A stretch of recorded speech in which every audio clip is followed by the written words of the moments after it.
He didn't just build a company, he built an empire. A man who controlled 90% of America's oil and bent capitalism to his will. You've heard of billionaires, but none like him. This is how John D. Rockefeller turned the world into his monopoly board.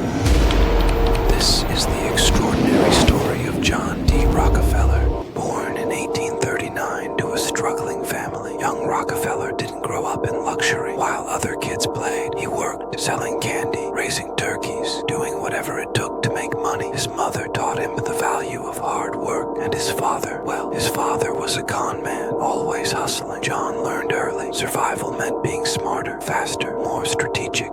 At 24, Rockefeller saw a golden opportunity. Oil. It was chaotic and unregulated, a business where most failed. But Rockefeller didn't just dive in, he calculated every move. He founded Standard Oil, and instead of competing with rivals, he crushed them. He bought out weaker companies, negotiated ruthless deals with railroads, and created a monopoly so vast it shook America. By the 1880s, he controlled 90% of the U.S. oil market. Politicians tried to take him down, but Rockefeller was always one step ahead, reinventing his strategies, splitting companies, and keeping his empire intact. He wasn't just rich, he was untouchable, but behind the power and wealth was a man obsessed with control. He believed that order and efficiency were the keys to dominance. He built pipelines to bypass railroads, created trusts to hide his power, and gave away millions to reshape his public image as a philanthropist. Rockefeller didn't just build a business, he built a legacy. John D. Rockefeller died as one of the wealthiest and most controversial figures of all time. His methods were ruthless, but his vision was unmatched. He transformed the oil industry and set the standard for building generational wealth. Love him or hate him, one thing's for sure: Rockefeller's story isn't just about oil, it's about ambition, strategy, and an unbreakable will to dominate. So, next time you see a billionaire making headlines, remember, Rockefeller did it first, and he did it big.